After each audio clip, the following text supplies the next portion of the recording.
libre sakay, Fifth Avenue. Yo ma'am, Fifth Avenue ka, libre lang.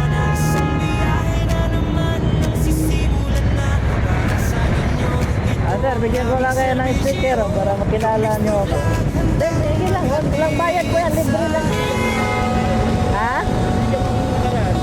Binigyan mo ako? Binigyan na kita? Ayaw mo sumakay? Hindi, ikarga natin sa likod. Ikaw na eh. Ayaw mo rin? Kaya nga, LRT nga, Fifth Avenue. I-search mo muna eh, para maniwala ka na legit akong naglibreng sakay. Araw-araw ako dito. Yan, dito ako yan. Wala, baka dito ka na magkanta eh. Helmet ako dito. Huwag ka na mahiya kasi libreng libreng sakay talaga to. Bye, pag nakita mo yung na yan eh. Huwag kayong mahiya kasi kawang gawa to. Tumutulong talaga ako sa commuters. Di, okay lang na. Huwag kayo mahiya. Andito na tayo para hindi ka na malit o ano. Sige sir, thank you ha. Thank you. Salamat din. Tara. Dito sa kabila po, kabila. Hawak lang po.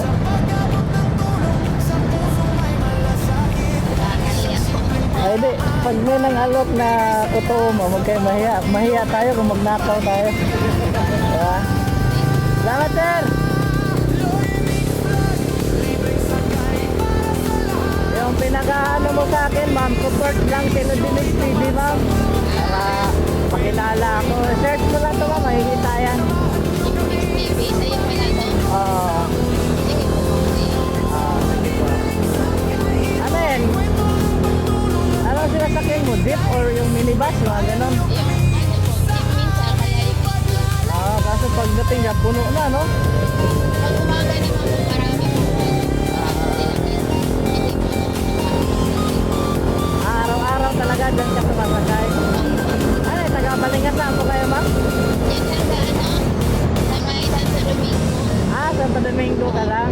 Yung pakanan? Opo, Madrasa. Kasi araw-araw ko talagang ginagawa ng libre sakay bago ako pumasok sa aking trabaho. Saan kayo pumapasok? Doon po sa Quezon Up, malapit sa timbahan. Santo Domingo? Oo. Pero yung approach ko kanina, ma'am, gusto mo sumakay pero ang naramdaman mo nahiya. Hindi po, kasi yung iba kasi, meron ibang modos yung gano'n. Oo. Kaya pag may nangaalok talaga, kailangan siguraduhin mo na legit talaga.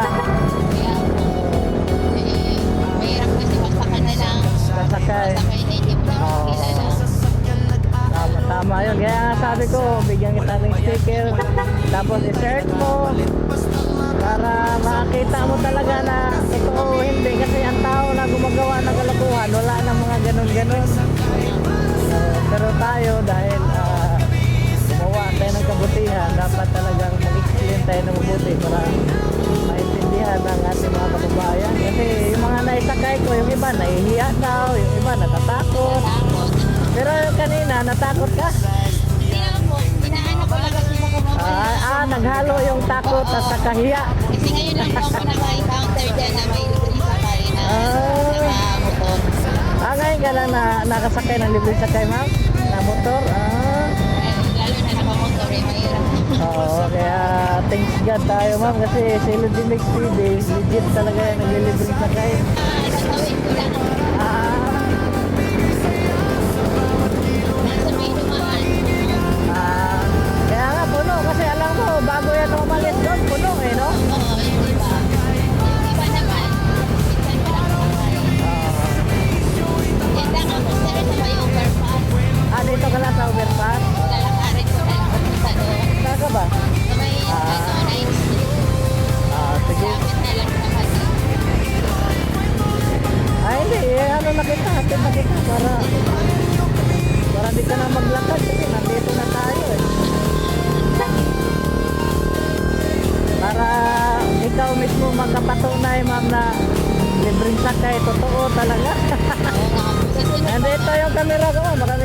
ka pamilya mo? Ay, nasa probinsya po eh. Kahit sa probinsya, marami tayong mga followers doon na ano, makakarating yun doon. Shout out sa sa Aboso family. Abo, saan ba probinsya mo, ma'am? Sa may Mindanao po. Asa sa Mindanao? Sa ano? Buanga del Norte Saan po? dito sa Dito? Saan po? may Conchi Lady. Sige po.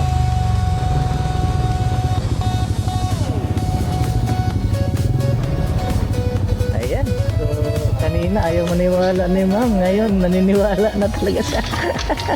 Ay, sir na lang. Ay, lumuwag siya. Oh. Ayan mo na, matagal na kasi ito eh.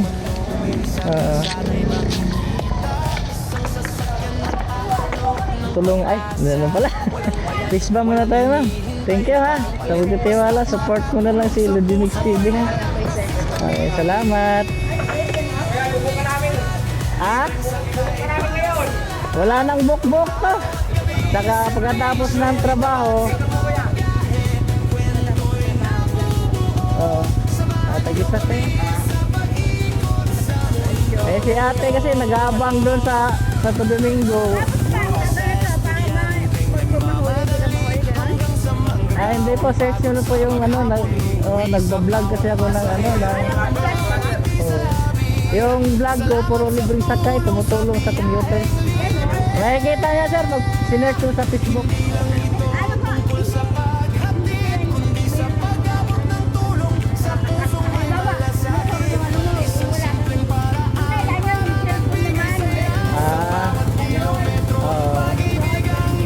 Sinerch ko lang nga, makikita niyo lahat ng mga video ko dyan, puro libre. Ludinix TV. Yun, maraming pera yun sila. Ako kasi, walang pera eh. Saka na, pag nanalo ko loto, mamimigay ako ng pamasahe. Salamat boss. Thank you, salamat. Salamat.